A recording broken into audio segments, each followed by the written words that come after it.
Okay, we're back with part two of our lessons on buying a car. So we had already talked about buying a used car with some general information. So now we're going to talk about buying a new car. Okay, and the pros and cons are pretty easy to figure out, but we've already mentioned a few in lesson one. But obviously, with a new car, you're going to get the latest technology that's available. All right, so in terms of fuel efficiency, motors and all the different parts that go into a car, and exhaust and fuel pumps and everything else that I really have no idea about. But as they get better at creating them, they become more efficient using the gas. And since gas is so ridiculously expensive, having a fuel efficient car is nice. So in that regard, you get the latest that they have available. Electronics from your stereo and your GPS and all that stuff, and getting directions read to you. You get all that good stuff and a lot of good safety features with the newer cars. Okay, whether it's backup sensors, which pretty much I guess you would say have cameras in the back of your car that let you see behind your car to make sure you're not going to hit something or somebody, but also sensors. So if you get too close to something as you're backing up, you'll get some kind of a warning or something. So a lot of new technologies that come along with a new car. The big thing here is a warranty. So you buy a new car, you're going to get some kind of warranty, and usually it's for 2 years or until you hit 24,000 miles. Sometimes you get 3 years or 36,000 miles, but during that time, whatever happens to the car, besides an accident, is covered for free. So you bring it back to the car dealer and they fix it. Okay, so something goes wrong with the brakes or something goes wrong with the air conditioner or anything in between there, the tires, anything. If it's within that warranty period, you are not responsible to fix it. So that's kind of nice. All right. And then obviously the new car smell. I mean, that's the best part of a new car. You wish you could bottle that and wear it as cologne or something. I mean, the new car smells unbelievable. All right, so is some good things to buying a new car, and they should be reliable, okay, because they're new. All right, the cons, crazy expensive. New cars are expensive. I showed you just the difference in the price of a basic Honda Accord from 2012 to 2010. You're talking $10,000 to $15,000 more for only 1 or 2 year difference. So you have to be ready to pay some big bucks. And if you don't think about it, but those new technologies that we talked about over here, well, what if one of them breaks? Okay, so you think it's awesome that you have this in-dash, DVD player that little TVs fold down in the back in your minivan. Your kids can watch your DVDs you put in, and wow, they're excited. But after the warranty wears off, and then something happens to it. Okay, now your car works fine, but now your DVD player's broken, and your kids are screaming. So now we got to bring it in. We got to fix that. That can be expensive. So the price or the cost, I should say, to repair those new technologies can be expensive. Okay, and here's the biggest lesson for today: paying the right price.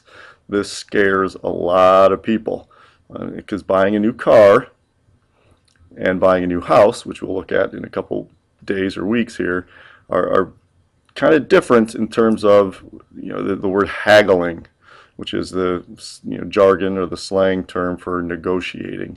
So the price of a car and the price of a house are negotiated. And those are pretty much the only two things in our lifetime that are like that. Okay, you're not going to walk into Banana Republic and negotiate the price of a sweater. It just doesn't work that way. Okay, but when you buy a car, it does work that way.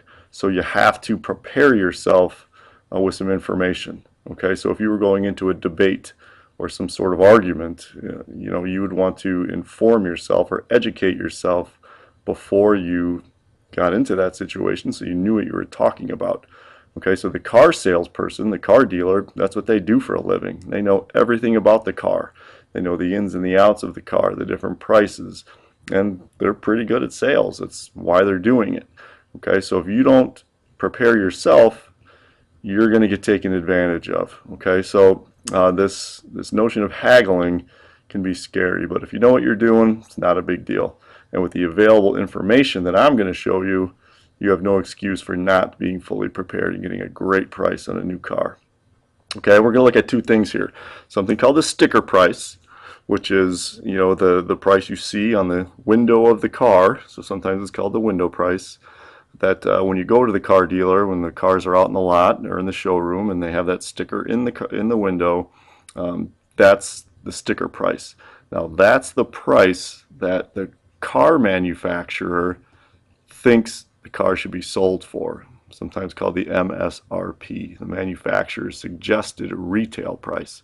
So Honda, who makes the car, thinks the Honda dealer who's selling the car should sell it for a certain amount. Okay, you should basically ignore that price. That doesn't matter to you. What you need to find out is what's called the invoice price.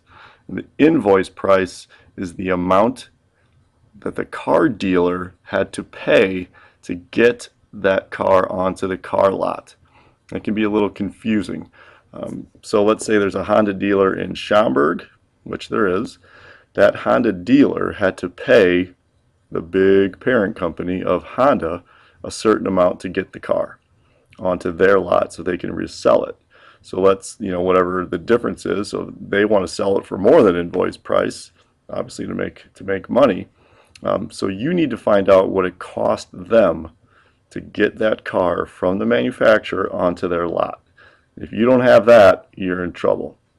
Okay, so what we're going to do is find the invoice price and work from that, as opposed to going there uneducated, looking at the sticker price and going from that. Okay, so we're going to use a website here called Edmunds.com, and I'll have that listed here shortly for you. So here we are, right here. Okay, so again, we are looking at a 2012 Honda Accord EX priced with some options.